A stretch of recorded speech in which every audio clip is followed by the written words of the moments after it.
அளிக்கிறது. பீகாரில் நம்பிக்கையோடு தேர்தல் களத்தில் நாங்கள் இறங்குகிறோம். இந்த முறை வெற்றி எங்களுக்கு வரும் என்று முழுமையாக நம்புகிறோம். ஆனால் தேர்தல் கமிஷன் பல வாக்காளர் பட்டியலிலிருந்து நீக்கியிருக்கிறார்கள். நேற்று உச்சநீதிமன்றம் அவர்களுக்கெல்லாம் ஒரு வாய்ப்பு தர வேண்டும். ஒவ்வொரு மாவட்டத்திலும் யாராவது பேர் நீக்கப்பட்டிருந்தால் அவர்கள் பேரை சேர்க்க வேண்டும் என்று கூறியிருக்கிறார்கள்.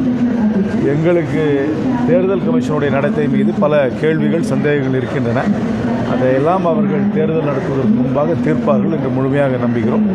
தேர்தலை மிகவும் நம்பிக்கையோடு நாங்கள் எதிர்கொள்கிறோம். இல்லை, இப்போ இவங்க நிதிஷ்குமார் மகளிருக்கு நிதி இதுன்னு சொல்லிக்கிறதுனால கருத்து கணிப்புலேயும் என்டிஏ கூட்டணி தான் வராங்க. கருத்து கணிப்பை வச்சே தேர்தல் முடிவுகளை கணித்திட முடியும்னா தேர்தலை நடத்த வேண்டாம்.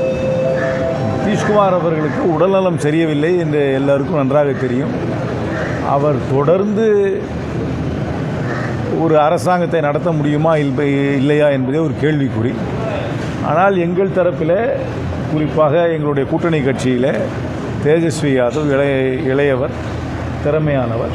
அவரை முன்னிறுத்தி இந்த தேர்தலை காங்கிரஸ் கட்சியும் ஆர்ஜேடியும் மற்ற கட்சிகளும் சந்திக்கும் என்று நம்புகிறேன். இப்போ தேஜஸ்வியே சொல்லியிருக்கார், வீட்டுக்கு ஒருவருக்கு வேலை அளிப்போம்னு சொல்லியிருக்கிறார். அது சாத்தியம் இல்லாதவங்க.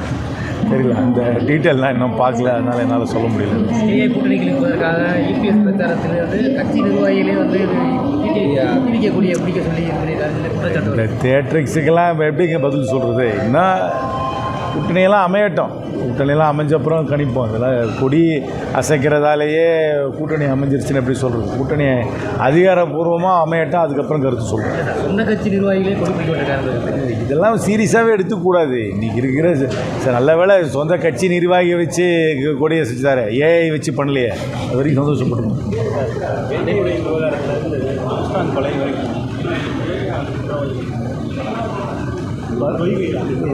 வருத்தம் அளிக்கிறது. தமிழ்நாடு காவல்துறையுடைய நடத்தை மீது வருத்தம் அளிக்கிறது.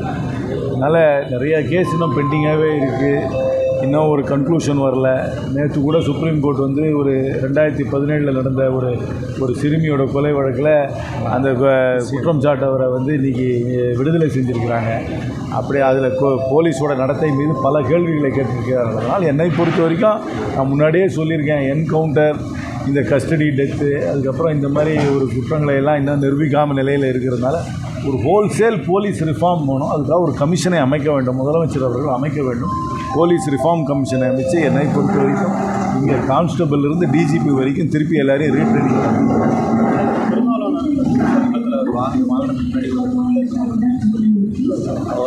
உயர்நீதிமன்ற வழக்கறிஞரை தாக்கி பாதுகாப்பு வேண்டும். இந்த Z+Y கேட்டகரியெல்லாம் கொடுக்கணும்னா சென்ட்ரல் கவர்மெண்ட் தான் கொடுக்கணும். அவருக்கு ஏதாவது அந்த மாதிரி ஏதாவது அச்சம் இருந்தால் அது சென்ட்ரல் கவர்மெண்ட்டுக்கு எழுதி தான் வாங்கணும். ஸ்டேட் கவர்மெண்ட் ஒன்றும் பண்ண முடியாது. விஜய்க்கு கொடுக்கக்கூடியதை அது எனக்கு தெரியல. யாருக்கு த்ரெட் இருக்குன்றது இன்டெலிஜென்ஸ் ஏஜென்சிஸ் தான் அசஸ் பண்ணி அதுக்கு ரிப்போர்ட் கொடுத்து ஹோம் மினிஸ்ட்ரி அவங்களுக்கு கொடுப்பாங்க. அதனால் இது ஒன்றும் கேட்டு வாங்குகிற விஷயம் கிடையாது. இதெல்லாம் அது அசஸ்மெண்ட் பேசிஸில் பண்ணுற வேண்டிய விஷயந்தான். பெரும்பாலும் ஒன்றும் அவருக்கு அவராக கேட்டிருக்காரா? அவர் தொண்டர்கள் கேட்டிருக்காங்க. தெரியல. இந்த மாதிரி அவர்களுக்கு அச்சம் இருந்து அவரோட உயிருக்கு ஆபத்து என்று அவர்கள் நம்பினார்கள். அதற்கு வச்ச தக்க ஆதாரங்கள், அதற்கு வச்ச சாட்சியங்களை வைத்து அவர்கள் உள்துறை அமைச்சகத்துக்கு எழுதி உள்துறை அமைச்சகத்துக்கு தான் பெற வேண்டும். தலைமுறைவாகி 10 நாட்கள் இல்லை, ஒரு பொலிட்டிக்கல் பார்ட்டி இந்த மாதிரி கிரைசிஸ் எல்லாம் ஃபேஸ் பண்ணாமல் தலைமறைவாக இருக்கிறது எனக்கு ஆச்சரியத்தை அளிக்குது.